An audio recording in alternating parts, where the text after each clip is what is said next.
Bentrovati ancora una volta a Venezia Giulia News. Come vedete siamo in pieno agosto, il sole per un momento ci ha abbandonato, quindi approfittiamo per presentare questo programma. Facciamo un cin cin a tutti i nostri telespettatori. Venezia Giulia News in onda questa settimana con parecchie novità. La prima parte sarà dedicata alla sinistra Isonzo, parleremo di Monfalcone, parleremo dell'inaugurazione di Corso del Popolo per quanto riguarda l'arteria centrale, quella che collega la parte nord con la parte sud della città dei cantieri.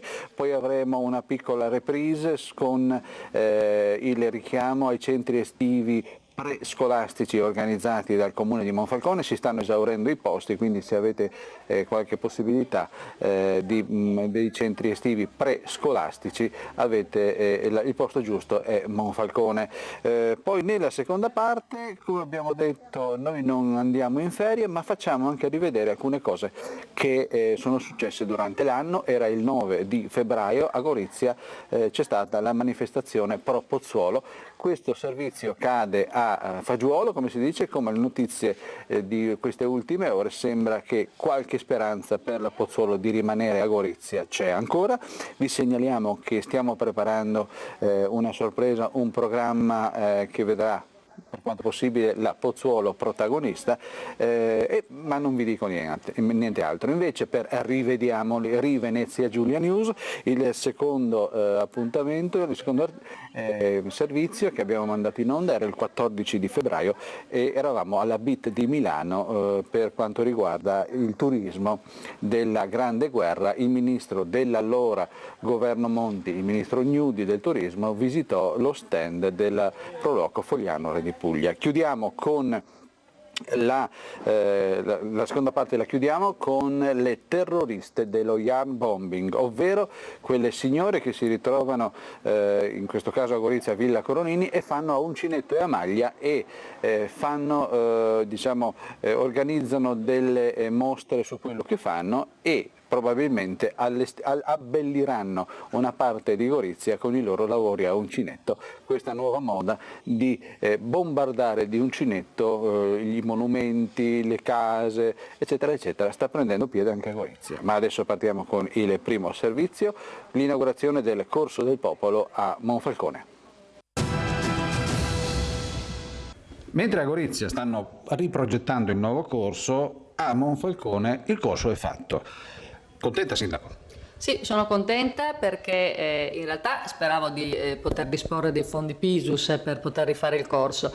Non ce li hanno dati e l'abbiamo fatto lo stesso perché eravamo convinti che fosse un'opera che andava fatta ad ogni buon conto, è un'opera che penso ci darà delle soddisfazioni. Stiamo facendo una sperimentazione di una zona molto simile a una zona 30, non una pedonalizzazione che peraltro ci sarebbe anche piaciuta, ma pensiamo che in questo momento sia opportuno dare delle priorità anche alla rivitalizzazione di alcune attività che hanno sollecitato questo tipo di soluzione. Quindi una soluzione sperimentale con un arredo che per il momento è un arredo ancora un po' di fortuna. Vediamo come vanno le cose, se la scommessa che abbiamo fatto sui nostri commercianti, sui nostri cittadini darà buoni esiti e quindi su questa siamo partiti.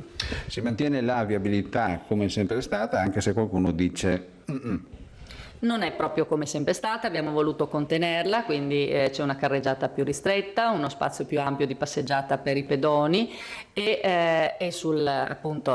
la percorrenza a chilometri a una velocità più ridotta, con mezzi di trasporto più ridotti anche per quanto riguarda il trasporto pubblico urbano, quindi piccoli autobus elettrici e così via. Questi lavori insomma hanno rispettato la vostra filosofia di intraprenderli? Diciamo che ci siamo un po' organizzati sulla base del momento. Il momento storico è questo, sappiamo che dobbiamo essere tutti quanti coesi, avere degli obiettivi precisi, dobbiamo tener conto che siamo una realtà di 28.000 abitanti, quindi dobbiamo tener conto un po' di quelle che sono le esigenze di tutti. È una buona sperimentazione, credo, dal punto di vista della logica. Vediamo come funziona, se funziona bene la manterremo. Visto che fa parte di un circuito cittadino, in centro città avreste qualche altro sogno nel cassetto per quanto riguarda la viabilità?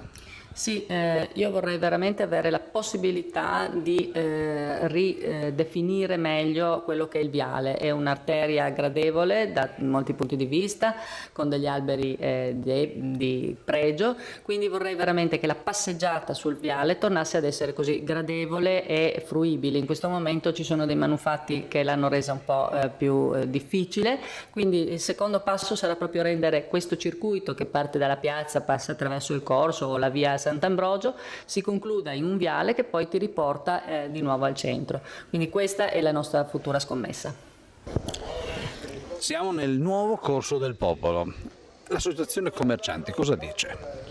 L'associazione commercianti dice che dopo anni in cui si parlava di penalizzazione, di pedonalizzare la via, eccetera, sono stati fatti i lavori, è stato fatto da parte nostra, è stata fatta una sorta di referendum con i negozi della via e anche con i negozi limitrofi al Corso del Popolo, e su 50 attività ci sono state 45 domande per non pedonalizzare la via, e quindi l'ASCO ha portato avanti quelle che erano le richieste dei suoi soci, e quindi ha fatto tutte le azioni possibili sindacali per riuscire poi a trovare un compromesso con l'amministrazione comunale affinché la via restasse aperta.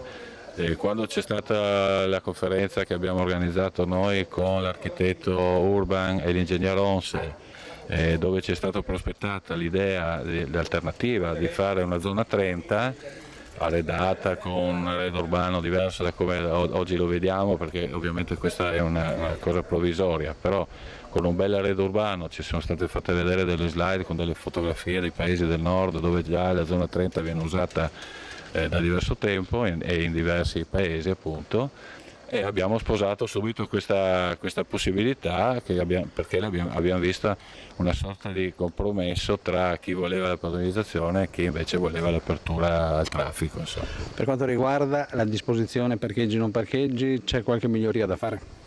Sicuramente dovremo ancora discutere con l'amministrazione, perché a nostro avviso ci sono ancora delle possibilità di migliorare e di dare maggior servizio di parcheggio anche al Corso del Popolo, nel senso, per esempio, mi viene qui, sono proprio davanti alla fermata dell'autobus e dico, non so, si potrebbe fare la fermata in testa di piazza, qui di fronte all'ex pretura, e liberare quindi 3, 4, 5, quello che viene fuori di parcheggi all'inizio del corso, che vanno poi a sommarsi con quelli che sono alla fine, quindi già serviamo sia la testa che la coda della via, insomma.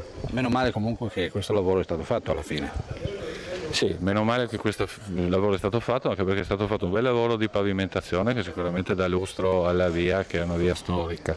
Ecco, adesso io direi che finite le contrapposizioni, le polemiche, le cose, bisogna pensare a lavorare, e i commercianti faranno assolutamente la loro parte per rilanciare al meglio le loro attività e anche la via sulla quale insistono. Se tutti faremo la nostra parte, commercianti, amministrazione, con un arredo urbano più attraente, sono certo che la via riprenderà il giusto valore che merita, perché insomma è una delle vie più storiche del centro. Prendiamo un sorso di menta. Per quanto riguarda il secondo servizio, invece, parliamo sempre nella città dei cantieri del centro estivo prescolastico organizzato dal comune di Monfalcone.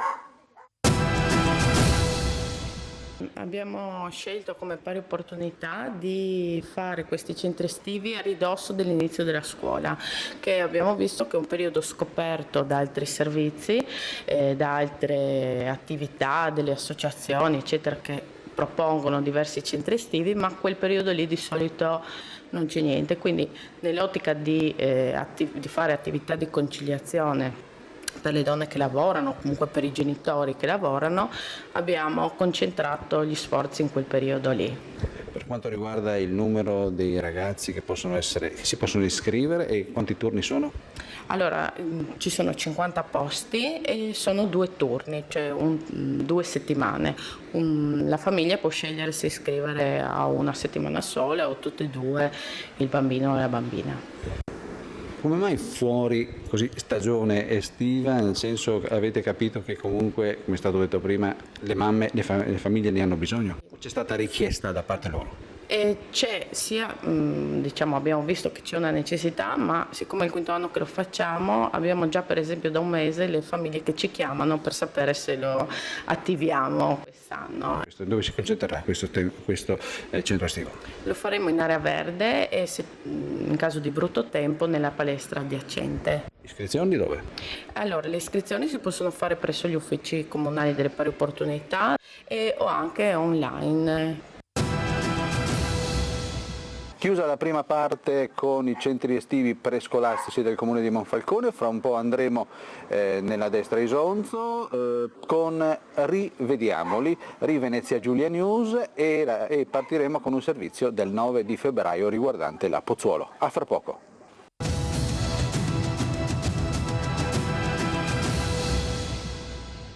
Cerca in Ania l'Ipercoop. Fino al 31 agosto, ogni giorno ti aspettano 2000 prodotti tra cui sceglierne 7 con il 25% di sconto. Offerta riservata ai soci Coop Consumatori Nord-Est. Per quest'anno non cambiare, a Gemona devi andare. Accoglienza, convenienza, per ogni tua esigenza. Quest'estate solamente il tuo sconto è sorprendente, tutto quanto a metà prezzo e il prodotto è lo stesso. Buone notizie dall'Arredo Più di Gemona. Per tutto il mese di agosto proseguiamo con la promozione tutto a metà prezzo. Affrettatevi, l'Arredo Più è solo a Gemona.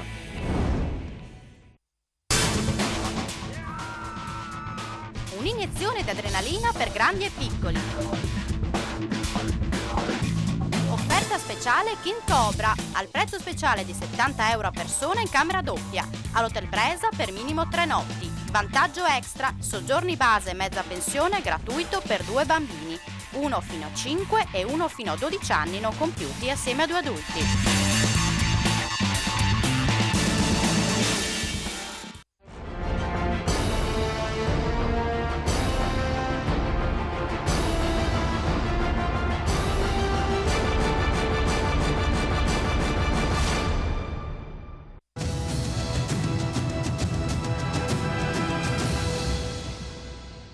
Bentornati in studio da Alessandro Bonfanti e dal nostro Eremo con tanto di menta.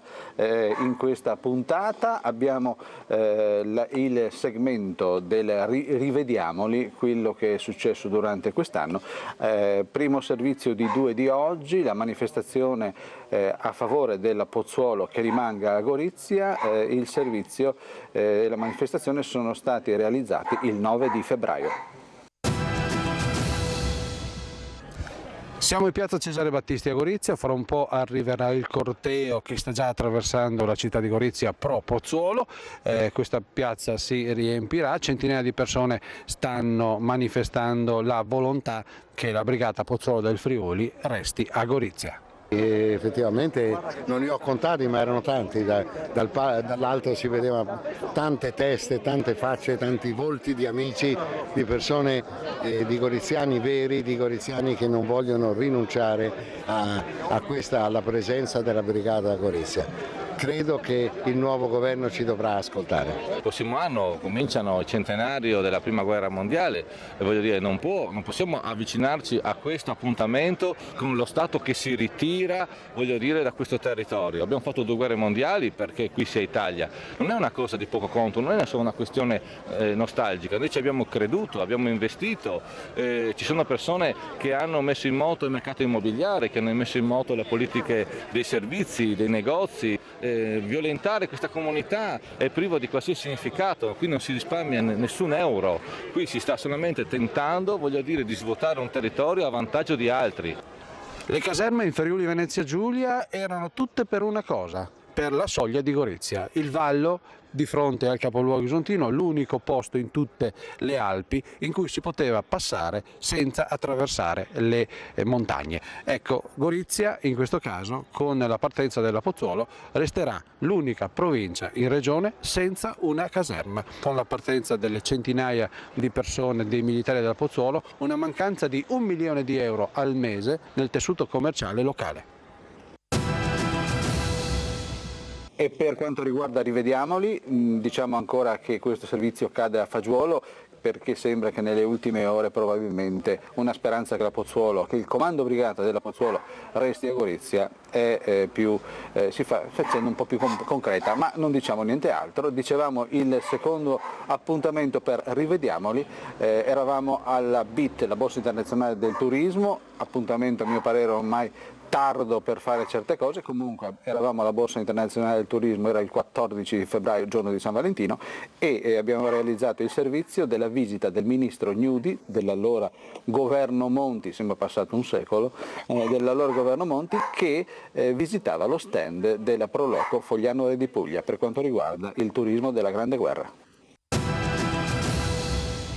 Prima giornata alla BIT di Milano, la Borsa Internazionale del Turismo, il posto del Friuli Venezia Giulia, presentate molte iniziative, in questi giorni saranno presentate delle altre. Sottolineiamo che tutti i cataloghi comunque sono stati fatti e che comunque certe iniziative dovrebbero essere presentate a novembre, come si fa a Rimini. Da sottolineare la presenza del Ministro del Turismo Gnudi allo stand della Proloco Fogliano Re di Puglia per quanto riguarda la Grande Guerra. Oggi il Ministro è venuto a visitarvi, una bella soddisfazione il Ministro del Turismo. Beh, certamente è un flash, una bella visita, si è complimentato con l'organizzazione, che non è un'organizzazione turistica ovviamente, ma vuole essere anche diciamo così, un'organizzazione per far ricordare la Grande Guerra e quindi riproporlo anche alle nuove generazioni, perché guerre non ci siano più, quindi anche un valore un po' morale se vogliamo. Voi portate avanti l'iniziativa, tra le altre, del treno storico. Di che cosa si tratta? Il treno storico è una sorta di tradotta militare in un momento durante la guerra. Durante la guerra ci sono anche dei momenti un po' più piacevoli che non solo quelli della trincea. Questo poteva essere un momento più bello dell'insieme della guerra. Quindi in questi momenti noi cerchiamo di far vivere tutta la gente con 300-400 persone e quest'anno anche per Carso 2014 probabilmente si rifarà un'edizione straordinaria in maggio. Finito l'angolino Rivediamoli, l'ultimo appuntamento è con le chiamo io scherzosamente, terroriste dell'uncinetto, lo Yarn Bombing o il KNIT, ovvero la moda che ci si sta avvenendo in questi ultimi tempi. Anche a Gorizia noi siamo andati a Villa Coronini, nel parco, con le signore che si trovano insieme a fare a maglia e a fare uncinetto. Il KNIT Café, come si usa dire adesso, un appuntamento che andrà alla fine a ricoprire alcuni monumenti, alcune cose, non sappiamo, di uncinetto, appunto lo Yarn Bombing, che è questo nuovo modo di stare insieme per abbellire le parti della città con i lavori fatti a mano. Vediamo il servizio sull'uncinetto a Villa Coronini. Villa Coronini, c'è gente che fa a maglia, si fa un uncinetto, e la storia dove la mettiamo? La storia ci fa da cornice, nel senso che noi siamo un gruppo estemporaneo che è nato, diciamo, un po' per amicizia, un po' così per passione, che si trova qui ogni mercoledì e insieme sferruzziamo, lavoriamo a maglia, lavoriamo all'uncinetto tutte insieme, ognuna insegna qualcosa alle altre, si fa gruppo, quindi è un po' un evento sociale alla fine. Abbiamo i filati così donati da uno sponsor che è la Coz Cucirini, che ringrazio, e con questi filati facciamo delle pezze, dei fiori, delle farfalle, dei quadrati, dei rettangoli, e poi alla fine della stagione abbiamo così questa intenzione di lasciare un piccolo segno della nostra presenza durante l'estate, allestendo qualcosa all'interno del parco. Quindi faremo un intervento di una cosa che si chiama yarn bombing, cioè bombardamento di filo. Bombardamento di filo cos'è? Una moda, una passione?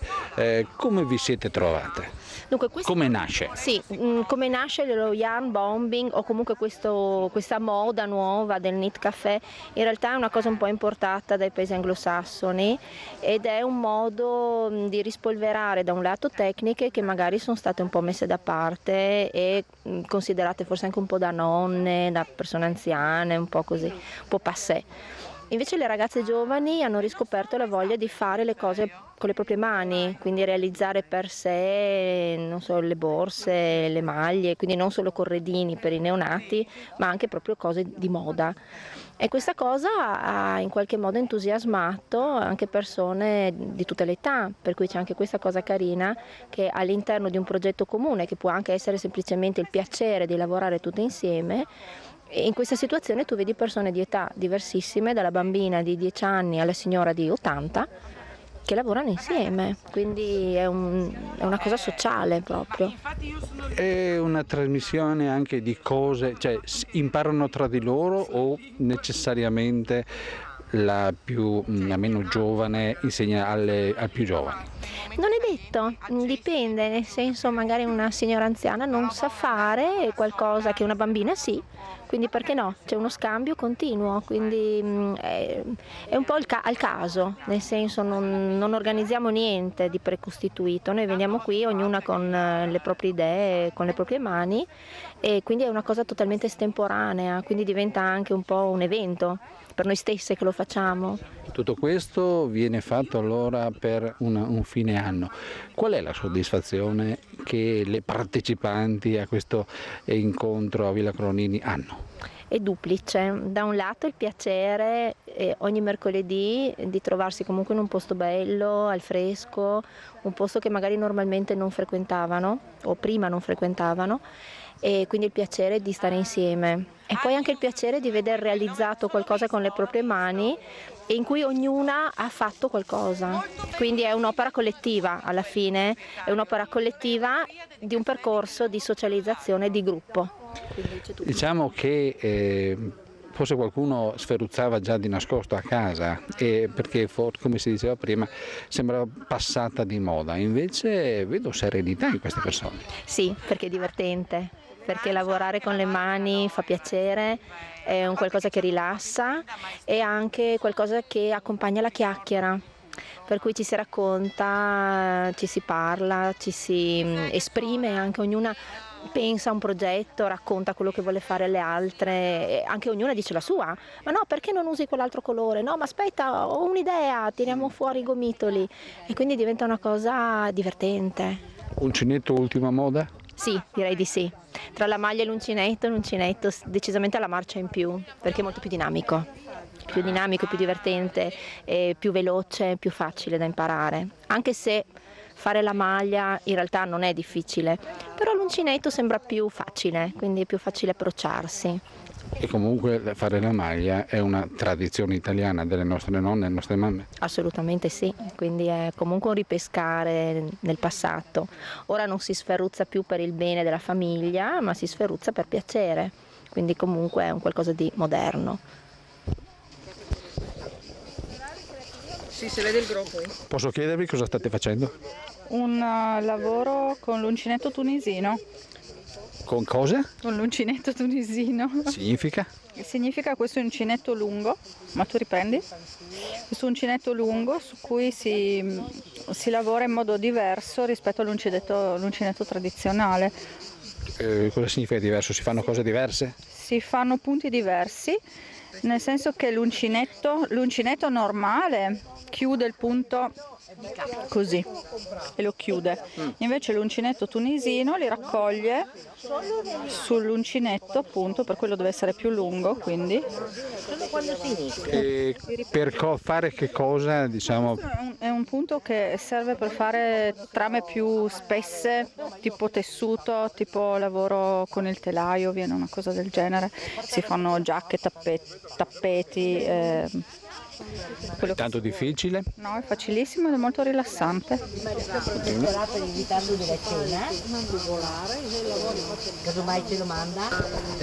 È vero che hai cominciato sabato? Sì. Come mai? Perché la mamma è una grande appassionata di tutte queste cose e quindi poi insieme a Luisa ho visto tutte le cose strane che fanno e quindi ho deciso di cominciare anch'io. Che difficoltà trovi? Fa tantissimo male le mani. Non avevi mai fatto niente del genere? Avevo provato a fare a maglia anni fa, però poi avevo mollato e poi cucio un pochino. Quanti anni hai? 27. Trovi qualcun altro delle tue amiche che fanno o a che piace questo? Sì, una mia amica, lei proprio lo fa per lavoro, e poi un'altra che invece fa taglio e cucito per passione. Quindi adesso cosa stai facendo? È il punto basso, è il secondo punto che ho imparato, quindi devo fare avanti non so quanti metri di filo. Un quadrato. Ti lascio fare, fai. Grazie. Aspetta che tengo, ecco, allora qua. Quel che ho fatto quel momento. Esatto. Quel sì. Che è difficile. Signora, cosa sta facendo? Cosa vuol dire? Qui che la sta facendo? Sto facendo una piastrella country. Una piastrella country cos'è? Una presina? Cosa serve? No, per fare piccoli pezzetti e unire insieme per una coperta, un cuscino, per fare arredo. Quanto tempo è che lei fa uncinetto? Oh, da quando ero bambina mi ha insegnato un signore, un uomo. Addirittura un uomo, come mai? Era un signore venuto dall'esodo del 46, era solo e mi ha visto con l'uncinetto, mi ha chiesto: ti sa fare qualcosa? No, non so. Ma vieni che ti insegno. Che ha insegnato a fare ferri con l'uncinetto. Preferisce uncinetto o ferri? Uncinetto, ferri è un po' impegnativo, l'uncinetto è più sbrigativo, è più alla mano, ecco. Le cose che ha fatto a uncinetto per la famiglia, per sé? Per la famiglia, Cosa faceva? Per la famiglia, tovaglie, copriletti, tendoni. Tendoni addirittura? Sì, la macca. Addirittura la macca? La macca, poi non so, per i battesimi, le comunioni, le bomboniere, tutte quelle cose che si può, e soprattutto le presine per le missioni. Cose che adesso non si fanno più? Che si trovano nei mercatini delle missioni, in parrocchia. Ecco. Bellissimo. Ferma lì. Okay.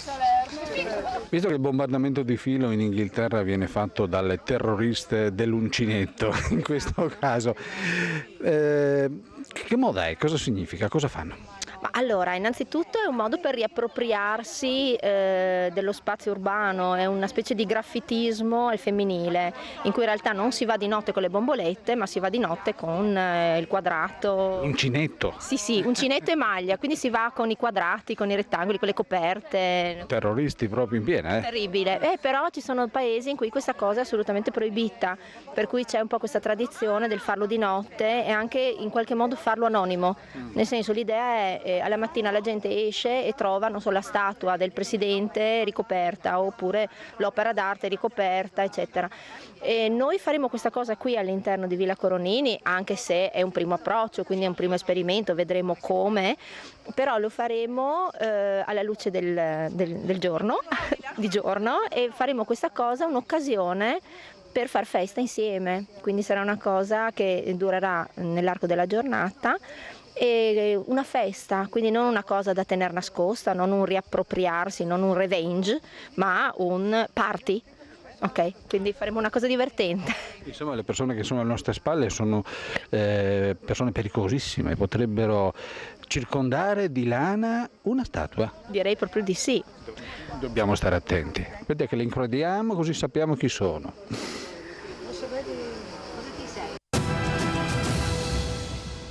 E per oggi è tutto, abbiamo finito anche questa puntata di Venezia Giulia News. Per tutto il mese di agosto ci sarà anche un rivediamoli di quello che è successo durante l'anno. Alessandro Bonfanti vi saluta e vi augura, come al solito, una buona settimana. Cin cin, ci vediamo fra 7 giorni, stesso posto, stessa ora. Ciao!